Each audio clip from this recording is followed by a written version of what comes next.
Assalamualaikum everyone, hopefully you all are fine and safe. Today I am here with a new topic of managerial accounting. It is cost behavior and cost estimation. Okay, so first of all we would discuss about the cost behavior, that what is the cost behavior.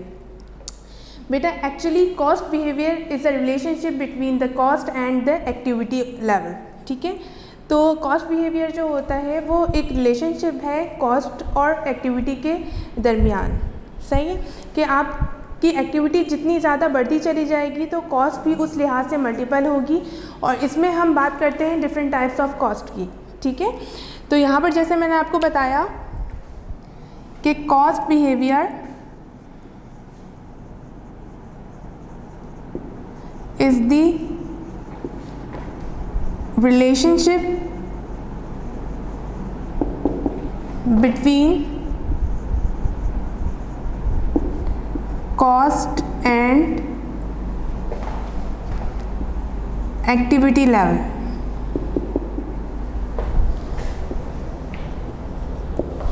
ठीक है, तो हमें ये पता चला कि यहाँ पर कॉस्ट बिहेवियर जो है वो एक रिलेशनशिप जो है वो क्रिएट करता है बिटवीन कॉस्ट एंड एक्टिविटी. और जब हम यहाँ पर कॉस्ट की बात करते हैं बेटा, तो यहाँ पर हमें पता है कि हमारे पास डिफरेंट टाइप्स ऑफ कॉस्ट हैं जो कि हमने पहले भी डिस्कस की थी. आज मैं फिर से एक दफ़ा और डिस्कस करती हूँ इसको, ताकि आप लोगों को एक दफ़ा से रिव्यू हो जाए. ठीक है, then we will start our this new topic. ठीक है, नंबर 1 इज़ फिक्स्ड कॉस्ट. अगर मैं फ़िक्स्ड कॉस्ट की बात करूं बेटा, तो किसी भी बिजनेस में फ़िक्स्ड कॉस्ट जो होती है वो भी बहुत ज़्यादा इंपॉर्टेंट होती है और कंसीडर की जाती है. फ़िक्स्ड कॉस्ट की मैं अगर एग्जांपल दूं आपको, तो फ़िक्स्ड कॉस्ट की एग्जांपल क्या हो सकती है. किसी भी फैक्ट्री में अगर कोई इंडस्ट्री स्टार्टअप हुई है या कोई फैक्ट्री है और उस फैक्ट्री की जहाँ पर प्लेसमेंट है वो एरिया जो है वो जो बिल्डिंग है वो रेंट पर है. ठीक है, तो वो जो रेंट होगा उसका जो मंथली बिल्कुल सेम अमाउंट में जाएगा, that is called fixed cost. ठीक है, जो कि कंपनी को पता होगी कि हमारी फिक्स्ड कॉस्ट रेंट एक्सपेंस जो है हमारा इतना है. ठीक है, फॉर एग्जांपल तो यहाँ पर जो है एग्जांपल हम ले सकते हैं फिक्स्ड कॉस्ट की कि रेंट एक्सपेंस. सही है, क्योंकि मैंने डिटेल में आपको फिक्स्ड कॉस्ट पहले भी आप लोगों को मैंने समझाई हुई है, तो इसलिए मैं ज़्यादा डिटेल में नहीं जाऊँगी. फिक्स्ड कॉस्ट आपको पता चल गई कि किसी भी ऑर्गेनाइजेशन का लाइक रेंट एक्सपेंसेस जो हर मंथ आपको सेम पे करना है, आपको पता है इसमें कोई वेरिएशन नहीं आएगी, कोई फ्लक्चुएशन नहीं आएगी, so that is called fixed cost. ठीक है, now the second one is variable cost.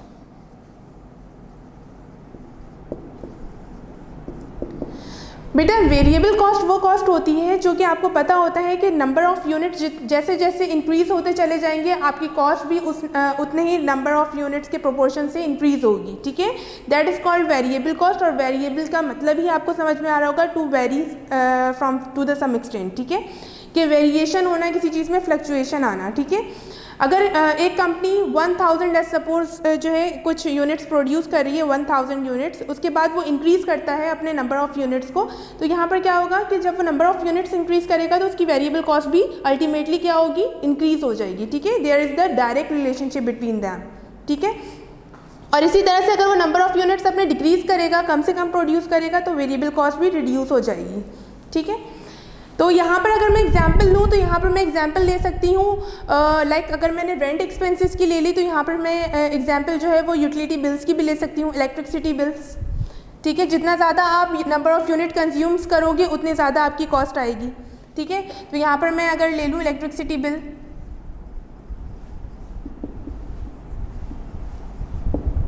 ठीक है. अच्छा, इसके अलावा हमारी प्रोडक्शन हम इंक्रीज़ करते चले जा रहे हैं, हमें अब ज़्यादा से ज़्यादा नंबर ऑफ़ गुड्स जो है प्रोड्यूस करने, तो in this way we have the need of direct material in the large proportion. और इसके साथ साथ हमें जो है लेबर्स की डिमांड भी हमारी बढ़ जाएगी. तो हम ये भी कह सकते हैं कि डायरेक्ट मटेरियल और डायरेक्ट लेबर भी हमारे वेरिएबल कॉस्ट में आते हैं, कि जितने नंबर ऑफ़ यूनिट्स इनके बढ़ेंगे तो इस हिसाब से उनके जो है वो सैलरीज बढ़ जाएगी, और इस तरह से in this way our variable cost will also increase. ठीक है, तो यहाँ पर वो भी आ सकता है. ठीक है ना बेटा. Now the third one is semi variable cost.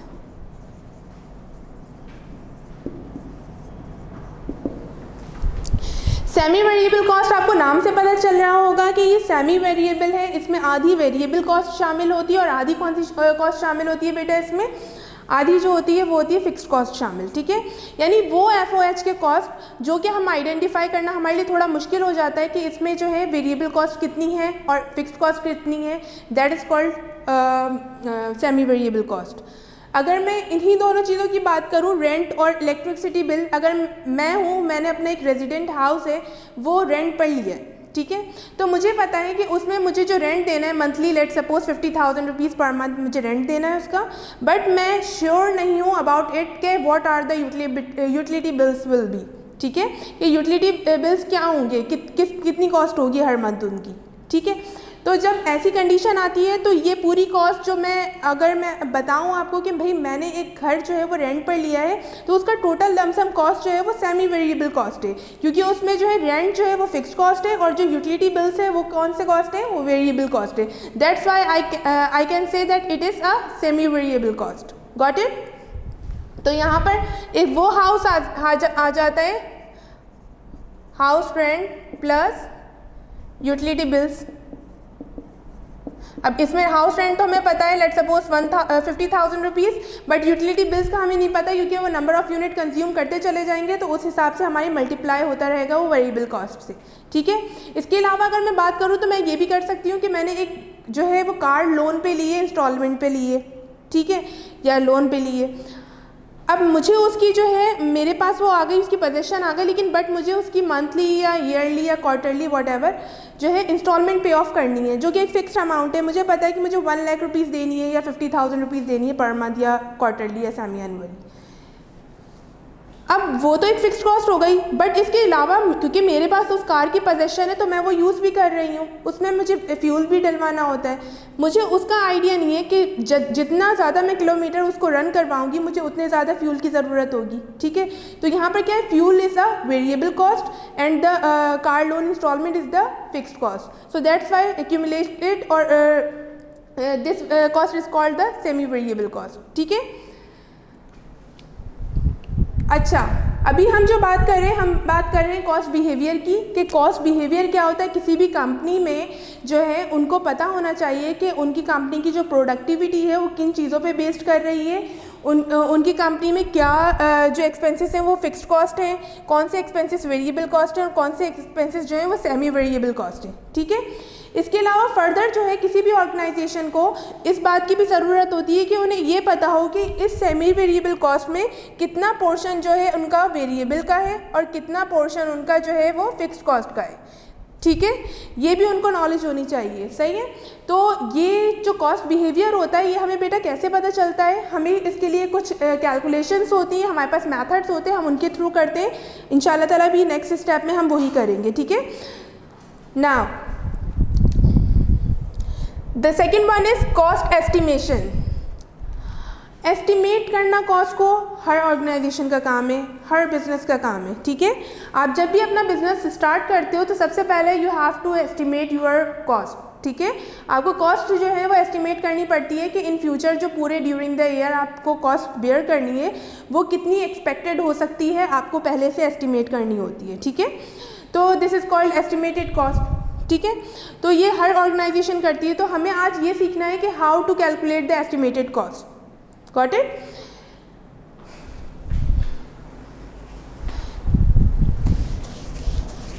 Now बेटा, अब यहाँ पर अगर मैं बात करूँ तो यहाँ पर मैं बात करती हूँ कॉस्ट वॉल्यूम फॉर्मूला की।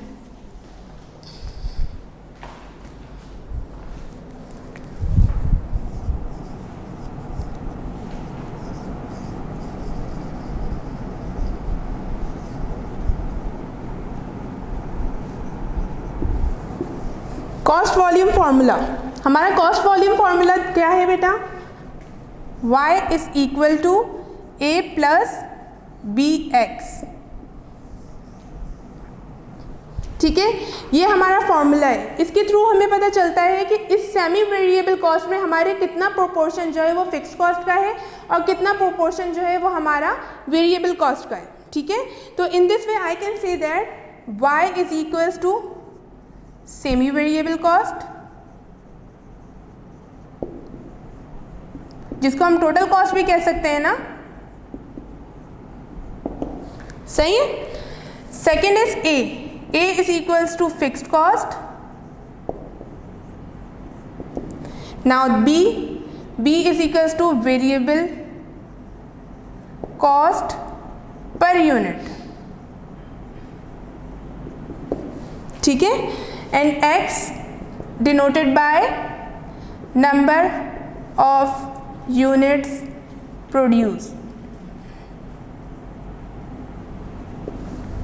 सही है, ये फॉर्मूला जो है आप सही से देख लो, यहाँ पर मैंने लिखा कॉस्ट वॉल्यूम फार्मूला। ये बेटा ये इस पूरे इस चैप्टर का जो है एक एसेंस है, आपको जो है फाइनली इस चीज़ को जो है वो एक्सप्लेन करना होता है। तो what is it, y is equals to a plus B X which is y is semi variable cost. यहाँ पर सेमी वेरिएबल कॉस्ट है जो कि मैंने आपको पहले भी बताया किन का एडिशन है, fixed cost plus variable cost का।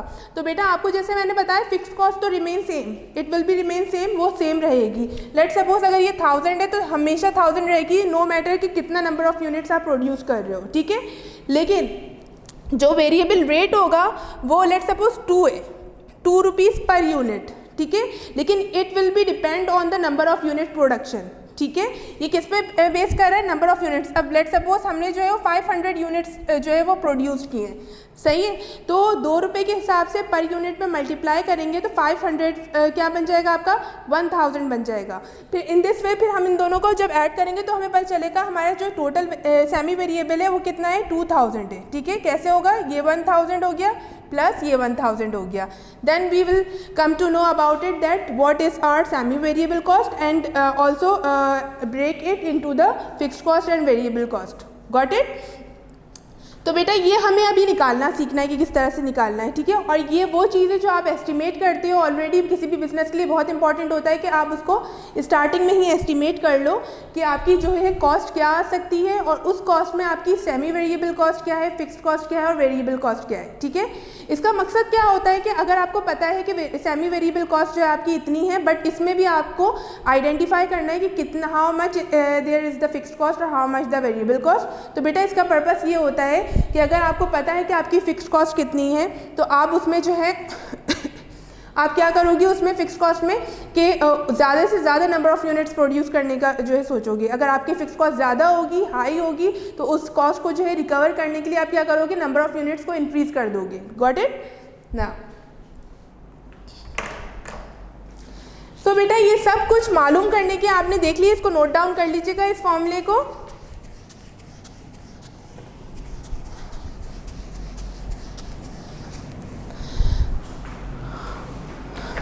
अब हमारे पास जो है, मैंने यहाँ पर एक क्वेश्चन जो है वो आप लोगों के लिए एग्जाम्पल के तौर पर यहाँ पर मेंशन किया है। I will solve it for you.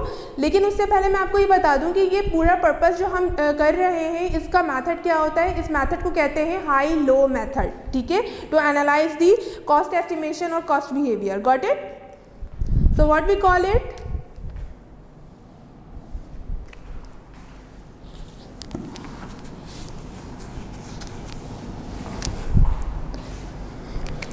कौन सा मेथड यूज करेंगे हम, high low method. We will use this method for calculation of cost volume relationship, ठीक है। Now here is a question, I want to read it for you, carefully listen it. 7 star manufacturing limited, 7 star manufacturing limited है, makes a product called LPG. 7 star manufacturing limited जो है वो LPG produce करती है, ठीक है। Most of the manufacturing expenses incurred during the production of LPG are directly identifiable as fixed and variable cost, ठीक है। ज़्यादा से ज़्यादा जो एक्सपेंसेस है वो ऑलरेडी आइडेंटिफिएबल है कि वो एक्सपेंसेस जो है वो या तो फिक्स्ड कॉस्ट है या क्या है, वेरिएबल कॉस्ट है। However, some of the expenses are partially fixed and partially variable, ठीक है। कुछ expenses ऐसे हैं जो आधे जो है वो fixed है, आधे जो है वो variable है। Like वो कौन से हुए, semi variable कहेंगे उसे। The management of the company wants to determine the fixed and variable element of the overhead। अब मैनेजमेंट क्या चाहती है बेटा, मैनेजमेंट ये चाहती है कि आइडेंटिफाई कर लो कि उनमें से, उन सेमी वेरिएबल में से कितना जो है अमाउंट जो है वो फिक्स्ड कॉस्ट का है और कितनी अमाउंट जो है वो वेरिएबल कॉस्ट की है, ठीक है। The total of such overheads which are partly fixed and partially variable during each of the last month are given below. अब इन्होंने ये पूरा डाटा दे दिया जिसमें उन्होंने बताया है कि उनकी सेमी वेरिएबल कॉस्ट जो है वो ये है, ठीक है। और आपको इसको देखते हुए बेटा मेरे पास यहाँ पर स्पेस एंड हो गया था, तो मैंने यहाँ पर जो है रिक्वायरमेंट को मूव किया है। रिक्वायरमेंट हमारी ये है कि determine the fixed and variable element, कि हमें जो है फिक्स्ड और वेरिएबल एलिमेंट को डिटरमाइन करना है, end of the above overhead on the basis of high low method. अब इन्होंने बता दिया यहाँ पर कि हमें कौन सा मेथड यूज़ करना है, high low method, and define the relationship in the term of cost volume, जिसका फॉर्मूला मैंने आपको पहले भी एक्सप्लेन किया है, ठीक है।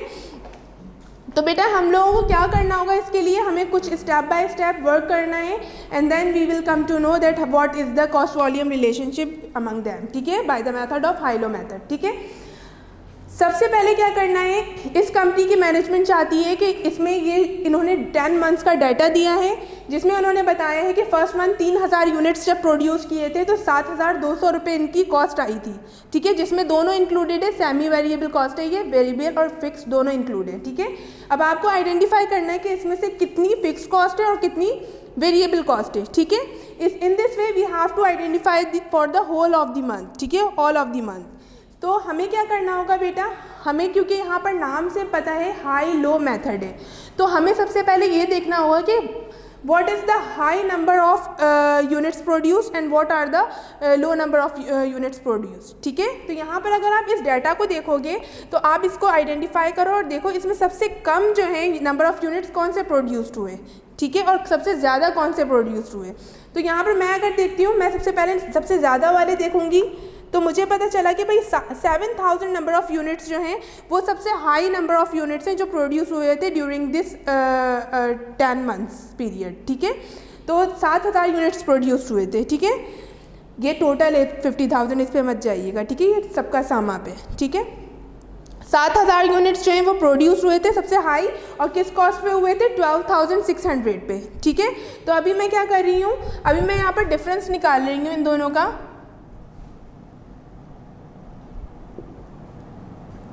ठीक है, जिसमें मुझे पता है कि हाई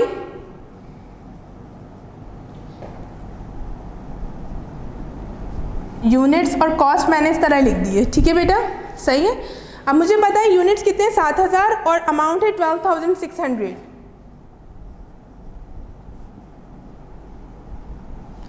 ठीक है। अब मुझे लो मालूम करना है, ठीक है। अब मुझे लो देखिए यहाँ पर लो कौन सी है, तो यहाँ पर 2 दफ़ा 3000 दिया हुआ है, 3000 से स्मॉलर कोई भी नहीं है नंबर ऑफ़ यूनिट्स, और दोनों 3000 में 7200 की कॉस्ट है, तो मैं एक दफ़ा अज्यूम कर लूँगी इसे, ठीक है।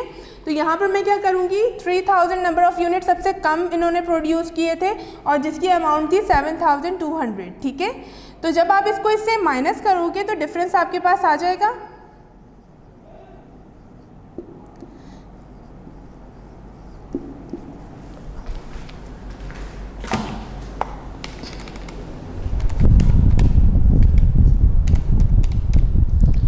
5400,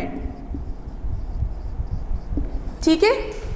ये बेटा आपका फर्स्ट स्टेप है for the completion of cost volume relationship for finding it.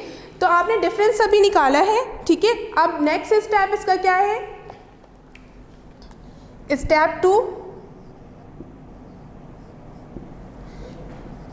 Variable rate per unit.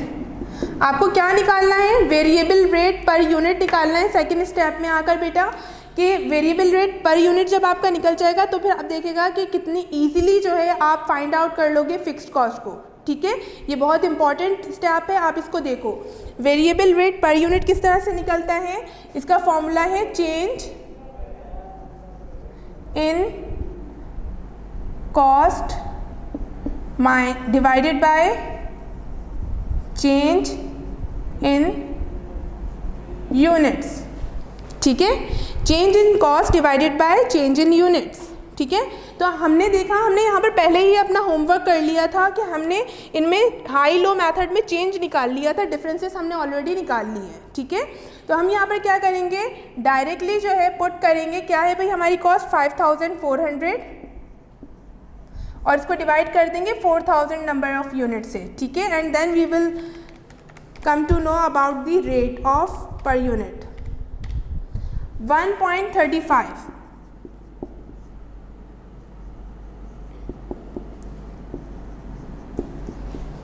Variable rate per unit कितना आ रहा है बेटा आपका 1.35 रुपीज़ पर यूनिट आ रहा है। इसका मतलब क्या है कि आप जितना नंबर ऑफ यूनिट्स प्रोड्यूस करोगे आपकी वेरिएबल कॉस्ट की पर यूनिट प्राइस क्या होगी 1.35 रुपये, ठीक है। अब हम इसको आगे फर्दर और करेंगे जिससे हमें पता चलेगा कि अब लेट सपोज ये 3000 नंबर ऑफ यूनिट्स है, तो 3000 नंबर ऑफ यूनिट्स को प्रोड्यूस करने में जो 7200 रुपये लगे, इसमें कितनी अमाउंट जो है वो हमारे पास जो है वेरिएबल कॉस्ट की है और कितनी अमाउंट हमारे पास फिक्स्ड कॉस्ट की है, ये हमें पता चल जाएगा, ठीक है। तो यहाँ तक स्टेप समझ में आ गया होगा आपको। अब मैं करूँगी स्टेप नंबर 3, ठीक है। अच्छा, मैं एक काम करती हूँ, यहाँ पर रफ वर्क में एक जगह लिख लेती हूँ, ऐसा ना हो कि वर्किंग मुझसे मिट जाए और उसके बाद पता ना चले। वेरिएबल रेट पर यूनिट मैं यहाँ पर लिख लेती हूँ, आप लोग भी इसको नोट डाउन ज़रूर करिएगा।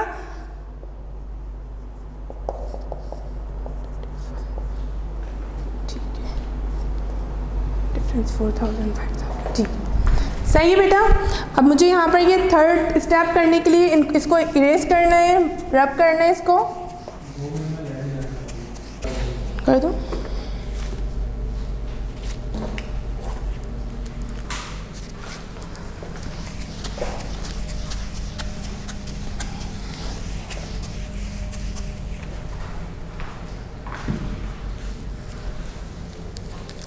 बेटा स्टेप 3 देखिए, हमारा स्टेप 3 क्या है। अब स्टेप 3 में हमें क्या करना होगा बेटा, हमें फिक्स्ड कॉस्ट मालूम करनी है।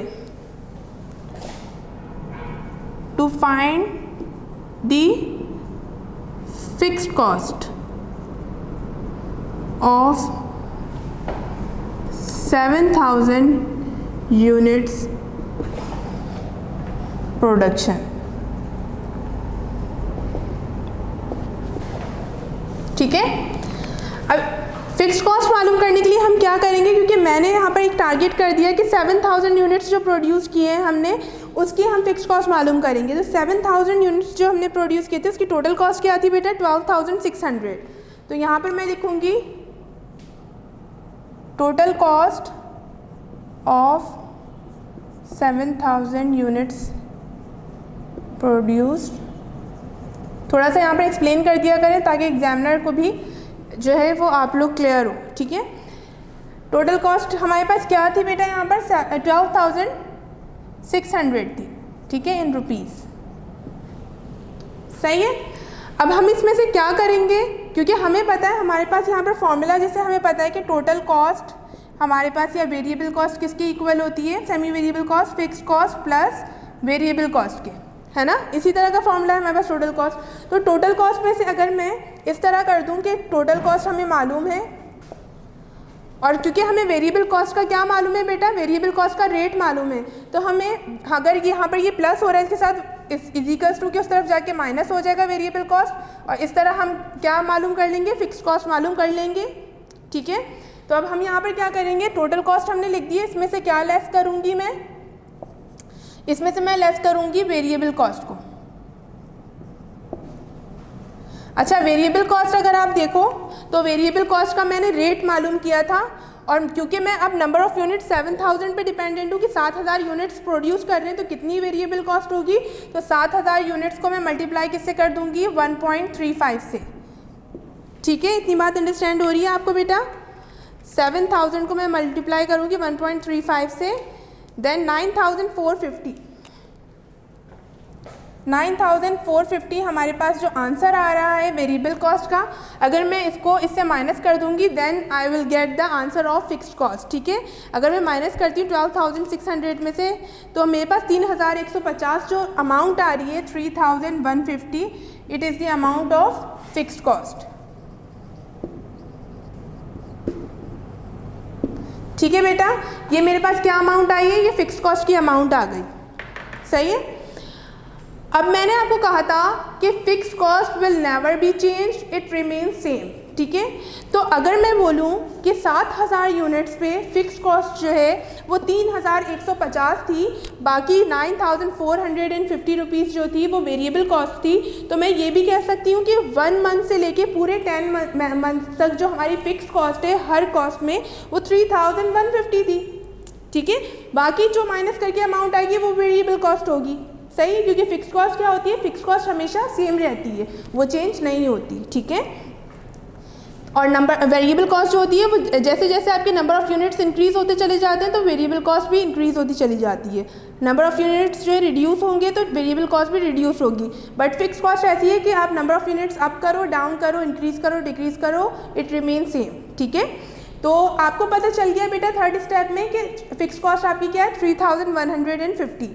हमारी रिक्वायरमेंट की तरफ मैं एक दफ़ा और मूव करती हूँ। Determine the fixed and variable element of the above overhead on the basis of high low method and define the relationship in term of cost volume formula, ठीक है।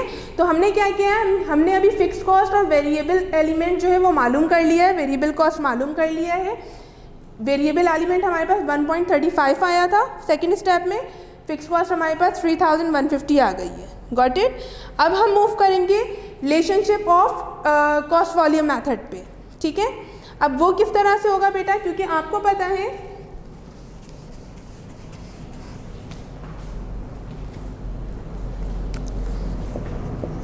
स्टेप 4 में करने जा रही हूँ बेटा, ठीक है।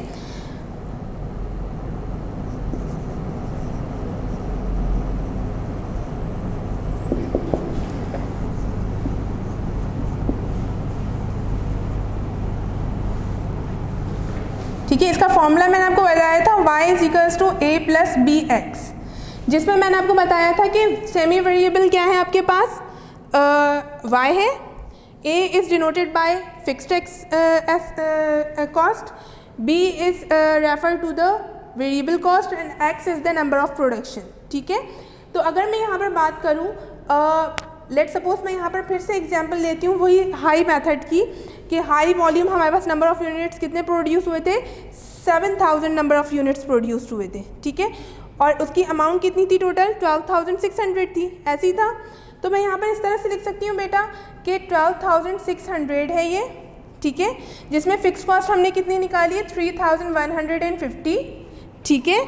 और वेरिएबल रेट हमारा क्या था, 1.35, और नंबर ऑफ़ यूनिट्स कितने थे हमारे पास प्रोड्यूस जो किए थे हमने, 7000, ठीक है। तो जब आप इसको इस तरह से लिखोगे और इसको कैलकुलेट करोगे, इससे इसको मल्टीप्लाई करोगे और इसे ऐड कर दोगे तो 12600 ही आपका आंसर आएगा, ठीक है। लेकिन आपको स्टेप जो है वो यहीं तक रखना है, सही है, आपको बस यहाँ तक स्टेप रखना है, आपको फर्दर इसको कैलकुलेट करके नहीं दिखाना है।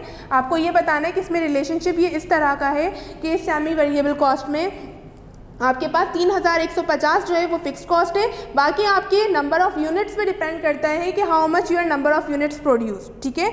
जितना जितना नंबर ऑफ़ यूनिट्स प्रोड्यूस करते चले जाएंगे, रेट उससे मल्टीपल होकर कॉस्ट डबल ट्रिपल होती चली जाएगी, ठीक है, और डिक्रीज़ भी हो सकती है, गॉट इट। इसका क्या पर्पस होता है, इस चीज़ का ये पर्पस होता है कि जब हम इन फ्यूचर जो है कॉस्ट एस्टिमेट कर रहे हों तो we should know about it that what is our fixed cost. अगर हमें अपनी फिक्स्ड कॉस्ट पता होगी और हमें अपना वेरिएबल रेट पता होगा तो उस हिसाब से हम एस्टिमेट ईजिली कर सकते हैं अपनी कॉस्ट को, कि अगर हम लेट सपोज 10,000 यूनिट्स प्रोड्यूस करते हैं तो 3150 तो हमारी फिक्स्ड कॉस्ट है, और 10,000 यूनिट्स को मल्टीप्लाई कर दें 1.35 से, then we will come to know about the estimated cost, got it. और ये बहुत ज़्यादा इंपॉर्टेंट होती है किसी भी ऑर्गेनाइजेशन के लिए, ठीक है बेटा। तो ये क्वेश्चन जो है वो यहीं पर एंड होता है, ठीक है। और जो है फिर अब हम जो है इसके अलावा एक और क्वेश्चन करने जाएंगे अभी, वो होगा एक कॉम्प्रिहेंसिव क्वेश्चन, वो थोड़ा सा डिफिकल्ट क्वेश्चन होगा, गॉट इट। ओके बेटा, अब यहाँ पर मेरे पास एक दूसरा क्वेश्चन है, एक कॉम्प्रिहेंसिव क्वेश्चन है ये, और ये भी आपके पेपर पॉइंट ऑफ व्यू से बहुत ज़्यादा इंपॉर्टेंट है, तो इसको भी कंसीडर करिएगा आप। आज मैं ये भी सॉल्व करके आपको दिखाती हूँ, ठीक है। तो first let's look this question. What is the question? Question number 2 is Iqbal Corporation has a machining capacity of 2000 hours per year. ठीक है, utilization of capacity is normally 75%. It has been as low as 40% and high as 90%.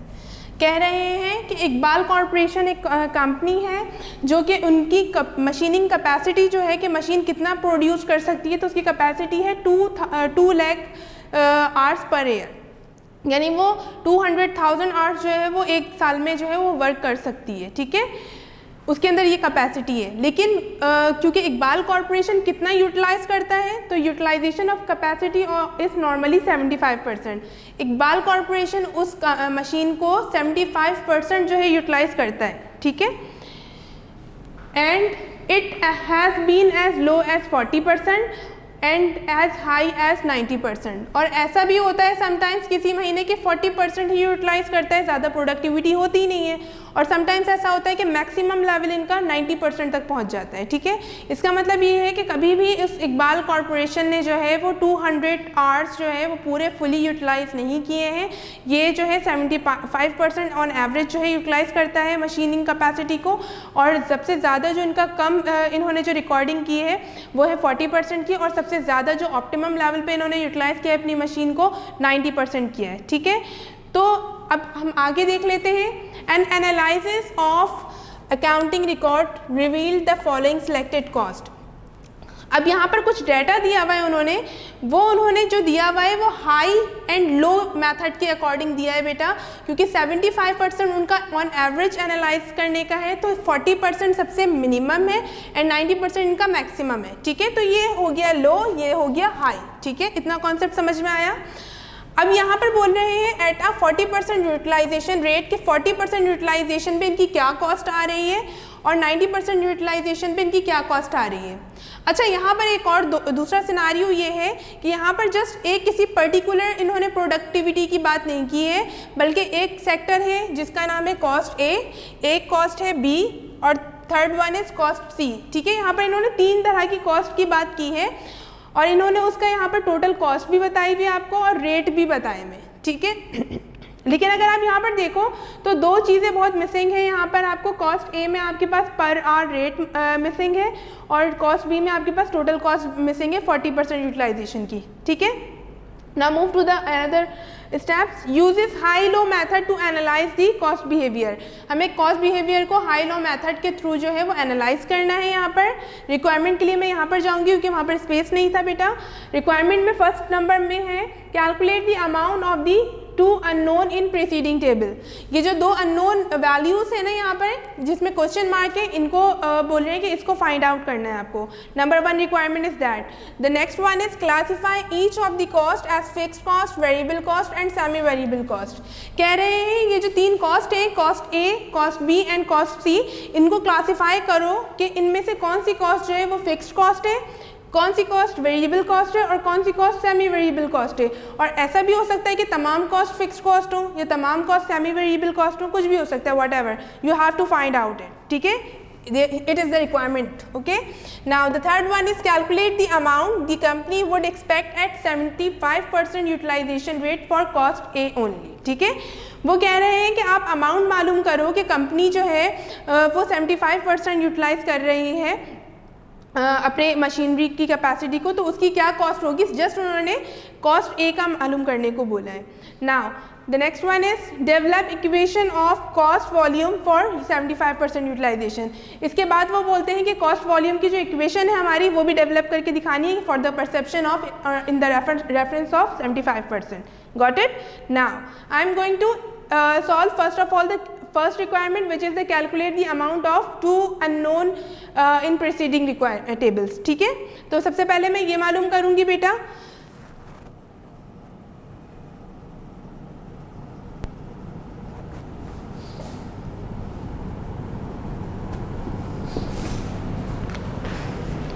अच्छा, इस requirement को मालूम करने के लिए बेटा हमें 2-3 चीज़ें ऐसे स्टेप्स हैं जो पहले से करके रखने हैं, ठीक है। वो स्टेप्स क्या हैं बेटा, हमें ये देखना है कि 40% पे कितने मशीन के आवर्स जो है वो यूटिलाइज हो रहे हैं, ठीक है। We have to find out the what is the amount of और what is the number of 40% hours, ठीक है। और इसी तरह से 90% का भी निकालना है और 70% का भी निकालना है, ठीक है। तो अब मैं इसमें क्या करूँगी बेटा, क्योंकि मेरे पास जो मशीन की आवर्स है वो टोटल आवर्स जो है जो वो प्रोड्यूस कर सकती है उसकी कैपेसिटी है 200,000 की, यानी 2 लाख आवर्स की, ठीक है। उसका मैं 40% भी निकालूंगी, 90% भी निकालूंगी एंड 75% भी निकालूंगी, ठीक है। Now let's see what will become the answer.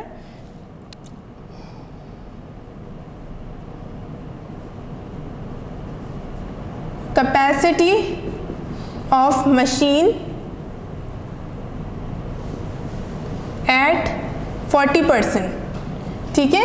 तो आप देखो 200,000 तो इसकी टोटल कैपेसिटी थी, उसका 40% ज़रा आप निकालो बेटा क्या आता है, और मुझे भी बताओ कैसे बताओगे मुझे।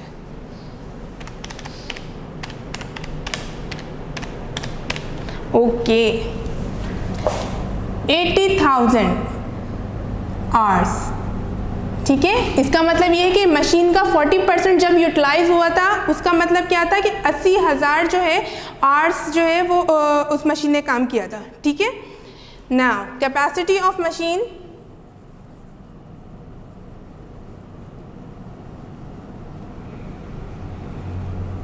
एट 90%। अब 90% का बेटा निकालिए आप।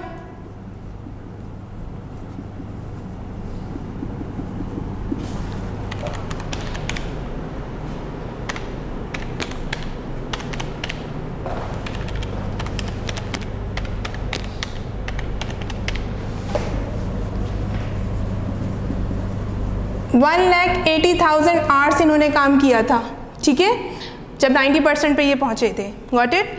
Now the last one is capacity of machine eight 75%. You must show it in your exams that how you are going to calculate it. You have to do it in the rough column. सही है बेटा, it will be presentable if you do it. It is 1,50,000 hours, ठीक है। तो ये वो hours हैं जो ये कंपनी जो है वो यूटिलाइज करती है विथ रिस्पेक्ट ऑफ परसेंटेज जो है वो 40% पे 80,000 आवर्स, 90% पे 1,80,000 आवर्स एंड 75% पे 1,50,000 आवर्स जो है ये यूटिलाइज करती है मशीन का। गॉट इट बेटा। मैं ये एक रफ वर्क में लिख दूंगी क्योंकि मुझे I have to solve it further, so that's why I am going to write it in a separate column.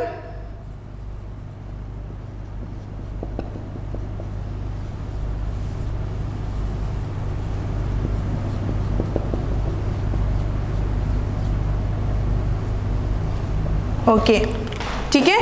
Now I am going to erase it or rub it.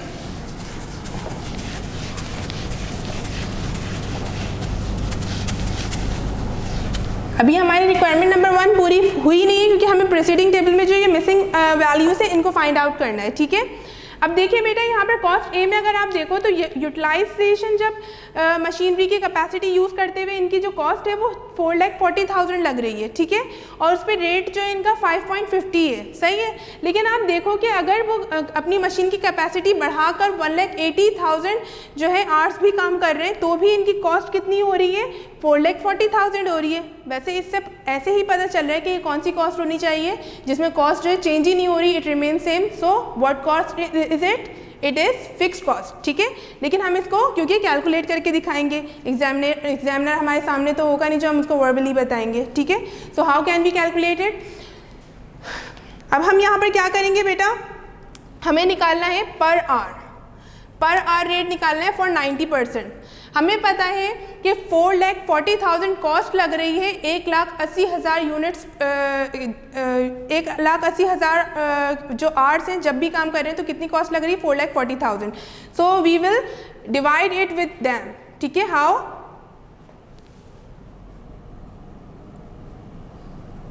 Rate per hour at 90% utilization ठीक है, किस तरह होगा इसमें बेटा, इसमें total cost लिखेंगे आप और उसको डिवाइड किससे करेंगे आप, नंबर ऑफ वर्किंग आवर। अब आपने जो है बेटा देखा कि टोटल कॉस्ट यहाँ पर कितनी दी हुई है, 4,40,000 दी हुई है, तो आपको क्या करना है यहाँ पर 4,40,000 एज इट इज लिख दिया आपने। नंबर ऑफ वर्किंग आवर्स हमने क्या किया था अभी इससे पहले जो प्री वर्किंग की थी, यहाँ पर मैंने साइड में लिखा था, तो यहाँ पर कितने 90% पे कितने आवर्स हम जो है वो यूटिलाइज कर रहे हैं, 1,80,000 आवर्स।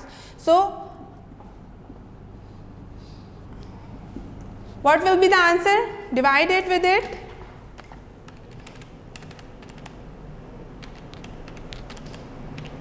$2.45।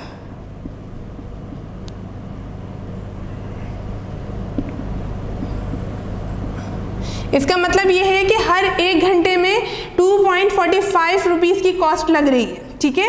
तो यहाँ पर इस मिसिंग वैल्यू में मैं यहाँ पर फिगर में 2.45 लिख दूँ, सही है।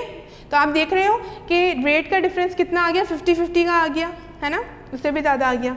अब हम जो है क्या करेंगे, सेकंड हमारी जो प्रीसीडिंग है टेबल, उसमें हमें टोटल कॉस्ट मालूम करनी है, ठीक है। हमें रेट दिया हुआ है और हमें पता है इसके नंबर ऑफ़ यूनिट्स क्या है, लो के क्या है 40% के, हमने नंबर ऑफ़ यूनिट्स कितने निकाले थे बेटा, 80,000 आवर्स निकाले थे हमने 40% के, तो हमें नंबर ऑफ़ यूनिट्स भी पता है और हमें रेट भी पता है, तो हम जो है वो टोटल कॉस्ट मालूम कर सकते हैं, है ना। तो अब हम क्या करेंगे, इसमें फॉर कॉस्ट ए लिख दीजिएगा। सेकंड में जो है टोटल कॉस्ट आप निकाल रहे हो at 40% utilization for cost B, ठीक है बेटा। अब यहाँ पर आप क्या करोगे, नंबर ऑफ यूनिट्स और नंबर ऑफ आवर्स को मल्टीप्लाई कर देंगे रेट पर आवर, ठीक है, ये आपका फॉर्मूला हो जाएगा, सही है। अब आपको पता है नंबर ऑफ आवर्स कितने थे, 80,000, 40% पे कितने थे, 80,000, और इसका रेट क्या निकल रहा था आपका, रेट पर आवर क्या निकल रहा है, तो यहाँ पर दिया हुआ है 10.80, सही है। तो आप ये एज इट इज ऐसे ही लिख देंगे 10.80,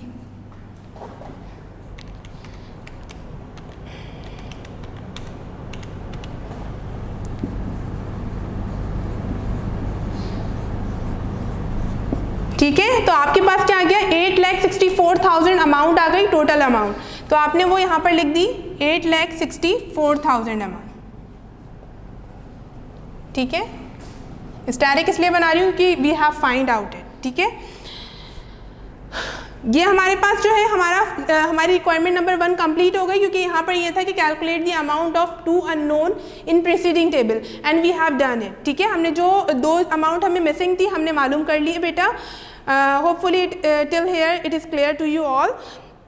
Now I am moving to the another one, which is classify each of the cost as fixed cost, variable cost and semi variable cost। अब मुझे ये निकालना है कि इन तीनों कॉस्ट में से कौन सी फिक्स्ड कॉस्ट है, कौन सी वेरिएबल कॉस्ट है और कौन सी सेमी वेरिएबल कॉस्ट है, ठीक है। तो इसके लिए मुझे स्टेप्स करने होंगे बेटा, और उसके लिए मुझे रिक्वायरमेंट नंबर 2 पे जाना होगा। तो मैं क्या करूँगी, इस अमाउंट, ये जो इसकी अमाउंट आई है वो मैं एक जगह रफ कॉलम पे लिख लेती हूँ, या बल्कि मैंने यहाँ पर लिख ली है इसको, ठीक है, ये मैंने लिख लिया है मिसिंग में। Now I have to erase it first।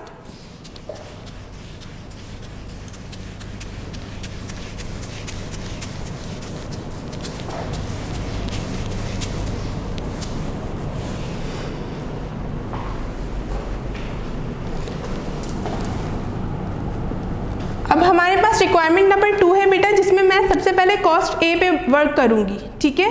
Cost ए जो है हमारे पास, उसमें मुझे रेट पता है, ठीक है। अब मैं क्या करूँगी कि इस रेट को मुझे जब पता चल जाएगा तो मैं अब मल्टीप्लाई करके देखूँगी इसमें कि मेरी फिक्स्ड कॉस्ट क्या होगी, ठीक है। Let's see.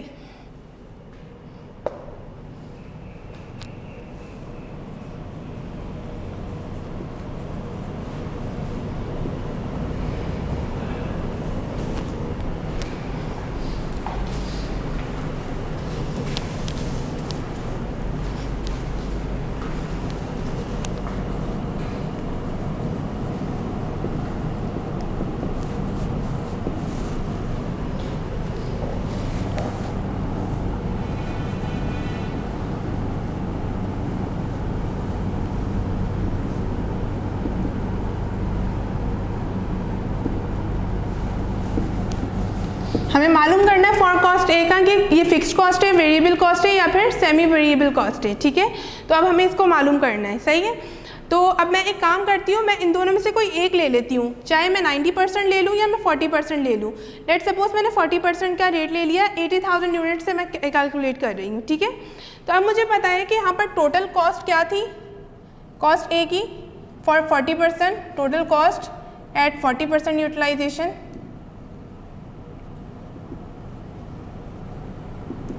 ठीक है, 4,40,000,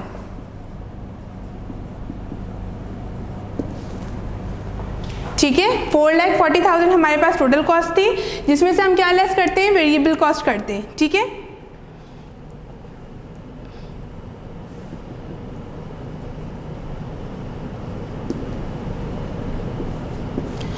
अब इस वेरिएबल कॉस्ट को बेटा आप ये कंसीडर करें कि लेस करने के लिए या मल्टीप्लाई करने के लिए मैंने क्या कहा था आपको कि रेट से नंबर ऑफ़ यूनिट्स को मल्टीप्लाई कर दूंगी। अब लेट सपोज यहाँ पर रेट नंबर ऑफ़ आवर्स तो हमें पता है 80,000 फॉर 40%, बट रेट क्या होगा, क्या हम ये वाला रेट लेंगे, सॉरी ये वाला 5.50%, ये वाला रेट लेंगे, नो ये वाला रेट नहीं लेंगे, ठीक है। हमें इसके लिए क्या करना होगा, हाई लो मेथड के थ्रू जो है हमें रेट मालूम करना होगा कि वेरिएबल कॉस्ट पर रेट क्या है, ठीक है। तो मैं नीचे यहाँ पर एक दफ़ा मालूम करके आपको बता रही हूँ, यहाँ पर या मैं इसके लिए दूसरा पेन यूज़ करती हूँ।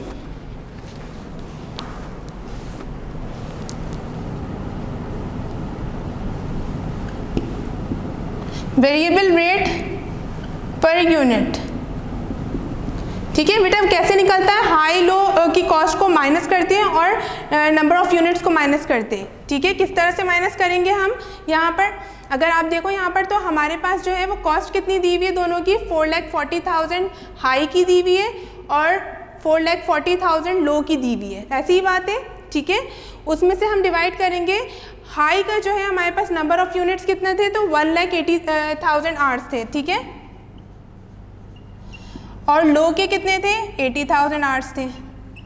अब अगर आप देखो तो ये तो ज़ीरो हो जाता है और यहाँ पर ये 100,000 बचता है, ठीक है। इस तरह से अगर मैं देखूँ तो वेरिएबल रेट पर यूनिट यहाँ पर क्या निकल रहा है बेटा, ज़ीरो निकल रहा है। वेरिएबल रेट पर यूनिट क्या निकल रहा है, ज़ीरो निकल रहा है, ठीक है। तो अगर यहाँ पर कॉस्ट ए का जो है वेरिएबल रेट पर यूनिट क्या निकल रहा है अगर ज़ीरो, तो इसका मतलब क्या हुआ बेटा कि 80,000 में अगर मैं ज़ीरो को मल्टीप्लाई करूँगी तो यहाँ पर क्या आंसर आएगा, ज़ीरो आंसर आएगा, ठीक है। और इसको जब मैं इससे लेस करूँगी तो मेरे पास क्या आंसर आएगा, 4,40,000, जो कि फुल क्या होगी, हमारी फिक्स्ड कॉस्ट होगी, ऐसी बात है ना। तो इसका मतलब क्या हुआ, इसका मतलब ये हुआ बेटा कि ये जो कॉस्ट ए है ये टोटली किस पे डिपेंड है, ये डिपेंडेंट है फिक्स्ड कॉस्ट पे, ठीक है। तो कॉस्ट ए क्या है, हमारी फिक्स्ड कॉस्ट है, ठीक है। तो हम इसको कर सकते हैं, ये कॉस्ट ए जो है हमारे पास ये क्या है, फिक्स्ड कॉस्ट, सही, हमने फाइंड आउट कर लिया। अब आपने इसको जो है नोट डाउन भी कर लेना है, सही है बेटा, आप लोगों ने कर लिया होगा होपफुली इसको। अब मैं आ रही हूँ कॉस्ट बी की तरफ।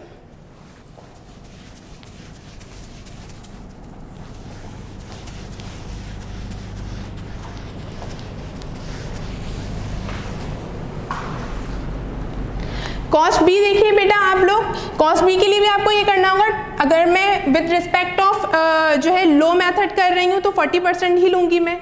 टोटल कॉस्ट एट 40% यूटिलाइजेशन, अगर मैं 40% यूटिलाइज कर रही हूँ तो मेरे पास क्या कॉस्ट है यहाँ पर, 846,000, ठीक है, 8,64,000, ये मेरे पास टोटल कॉस्ट है, ठीक है।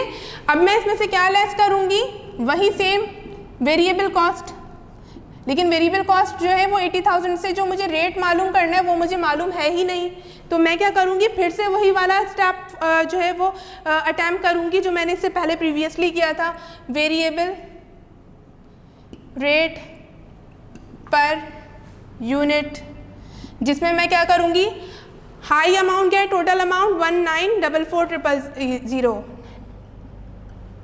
इसमें से मैं माइनस करूँगी 8,64,000 और जो हमारे पास 90% पे नंबर ऑफ आवर्स थे वो 180 थे, और एट 40% पे हमारे पास 80,000 नंबर ऑफ आवर्स थे, ठीक है। अब आप इसको कैलकुलेट करो तो आप देखो कि वेरिएबल रेट क्या आ रहा है आपके पास, 1944,000 माइनस 864,000, तो आपके पास ये ऊपर जो आ गई अमाउंट वो आ गई 10,80,000, ठीक है, और नीचे आपके पास आ गई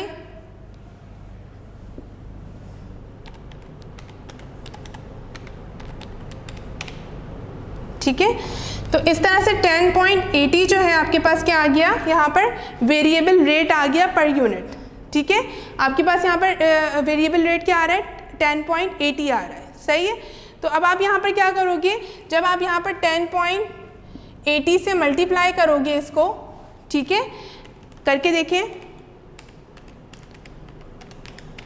तो आपके पास सेम वही आंसर आ रहा है 8,64,000, ठीक है, और कुछ बच नहीं रहा, निल हो रहा है, ये निल हो जाएगा। तो फिक्स कॉस्ट इसमें क्या है, इस स्टेप में फिक्स कॉस्ट आपके निल है, यानी टोटली ये कॉस्ट किस पे डिपेंडेंट है, वेरिएबल कॉस्ट पे, ठीक है। तो in this way we call that cost B is a sample of variable cost, ठीक है।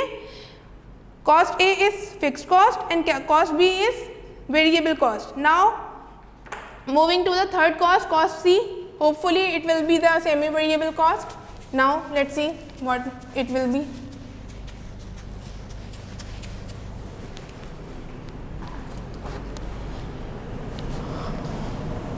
Total cost for of C at 40% utilization, इसमें क्या निकल रही है total cost with respect of 40%, 6,80,000, ठीक है। अब इसमें से भी आप लेस करोगे वेरिएबल कॉस्ट, जो कि you have to find out it, ठीक है। अब आप यहाँ पर आ जाओगे, यहाँ पर देखो कि आपके पास हाई वैल्यू क्या है, हाई कॉस्ट 13,30,000 है, इसमें से माइनस करेंगे 6,80,000 एंड देन 1,80,000 यूनिट्स में से माइनस कर देंगे आप 80,000 यूनिट्स, ठीक है। अब आप करके देखो, ये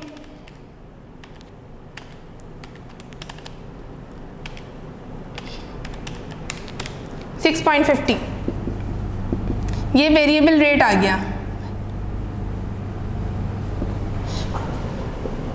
ठीक है, ये वेरिएबल रेट आया है। अब आप 80,000 को 6.50 से जब मल्टीप्लाई करोगे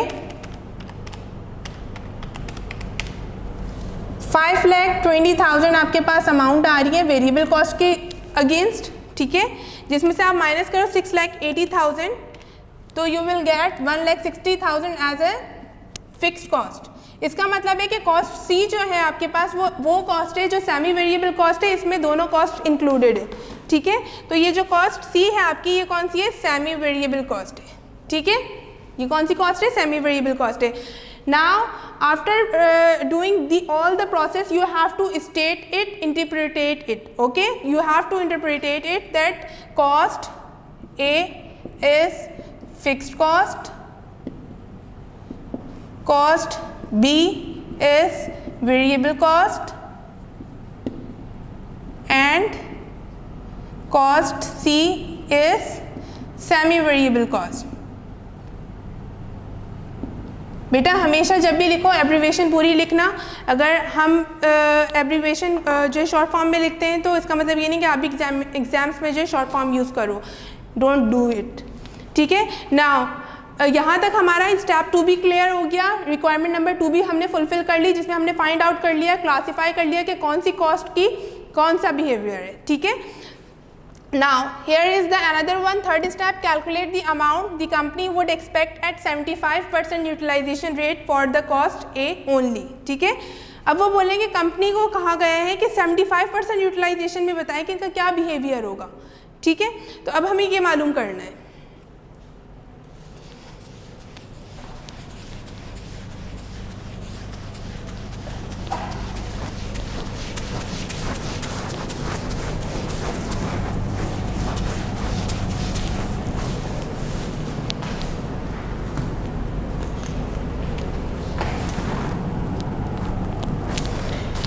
रिक्वायरमेंट नंबर 3 में हमने 75% यूटिलाइजेशन रेट जो निकाला था वो क्या निकला था 1,50,000 आवर्स वर्किंग आवर्स, यानी जो कैपेसिटी है 75% की वो क्या है 1,50,000 आवर्स है, वर्किंग आवर्स है। ठीक है, अब हमें क्या करना है इसमें, हमें चूँकि हमें निकालना है यहाँ पर अमाउंट, टोटल अमाउंट निकालनी है, टोटल कॉस्ट निकालनी है, तो इसके लिए हमें क्या करना होगा बेटा,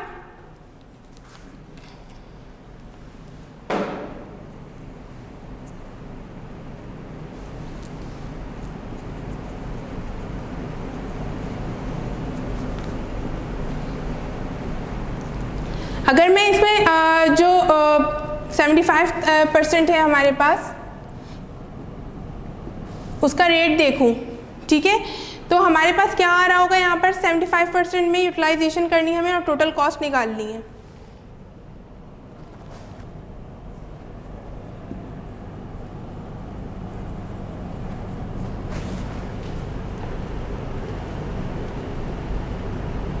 ठीक है,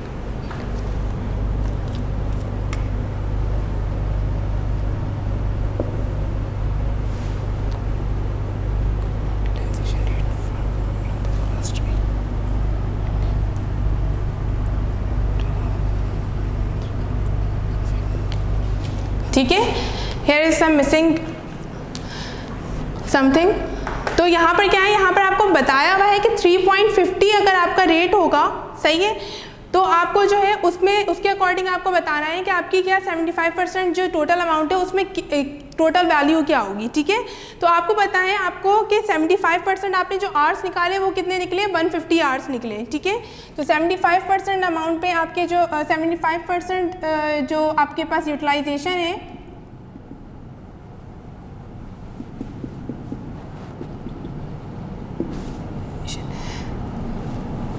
नंबर ऑफ आवर्स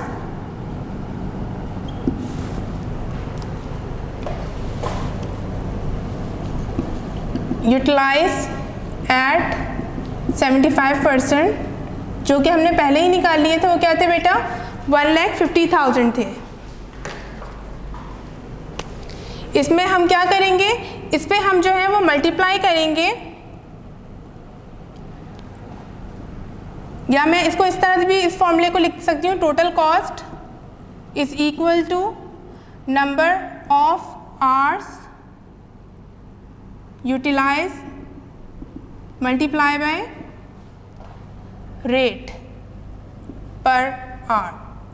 ठीक है, तो इस तरह क्या होगा, नंबर ऑफ आवर्स मेरे पास कितने थे 1,50,000, ठीक है, और रेट पर आवर मेरे पास क्या निकल रहा है यहाँ पर 3.50 दिया हुआ है, सही है, तो जिससे मुझे पता चल जाएगा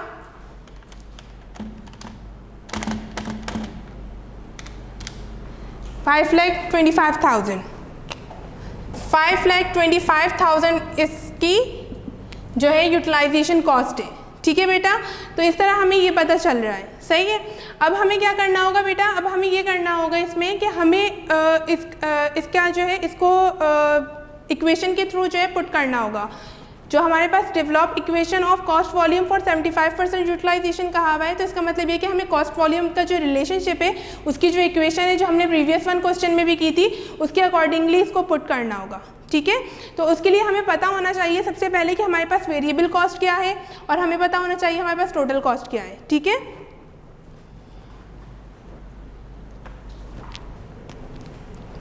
तो अगर मैं देखूं तो रिक्वायरमेंट नंबर हमारे पास जो 4 है, सही है, रिक्वायरमेंट नंबर 4 में हमारे पास जो बोल रहे हैं वो बोल रहे हैं कि हमें सेमी वेरिएबल कॉस्ट मालूम करनी है और इसके साथ साथ हमें क्या मालूम करना है a + bx। ठीक है, लेकिन बेटा अगर आप यहाँ पर देखो तो आप इस चीज़ को देख सकते हो कि आपको सेमी वेरिएबल कॉस्ट तो पता है 5,25,000, ठीक है, but you don't know about fixed cost and variable cost. ठीक है, और आपको नंबर ऑफ यूनिट्स पता है, तो आप क्या करोगे यहाँ पर कि 5,25,000 आप यहाँ पर लिखोगे इस तरह से। आपको फिक्स्ड कॉस्ट नहीं पता, वेरिएबल कॉस्ट नहीं पता, नंबर ऑफ यूनिट्स आपको पता है 1,50,000। ठीक है, in this way you have to left it question with this way. ठीक है, विद दिस स्टेप। तो आपको क्या करना होगा, इस क्वेश्चन को यहाँ पर इस तरह से ही लीव करना होगा। ठीक है, और अगर आपको यहाँ पर वो हाई लो मेथड का कॉन्सेप्ट देते हैं या वो ये बोलते हैं कि कंसीडर द लो मेथड 40% और 75%, तो आप क्या करोगे, वो भी है। तो आप क्या करोगे उसमें कि अगर आपको पता है कि 75% आपका हाई मेथड है, क्योंकि अभी तो आपको हाई मेथड उन्होंने 90% दिया हुआ है और 40% उन्होंने लो मेथड दिया हुआ है और 75% आपका ऑन एवरेज है, ठीक है। यहाँ पर आप वो अप्लाई नहीं कर सकते हाई लो मेथड के कॉन्सेप्ट को, जस्ट आप यहाँ पर इनपुट कर सकते हो। Got it? तो बेटा आज के लिए इतना ही, और ये क्वेश्चन यहाँ पर एंड होता है, ठीक है। Hopefully it is clear to you, and if you have any queries so you can ask me in my WhatsApp number, सही है। Okay, thank you so much, अल्लाह हाफिज़, टेक केयर।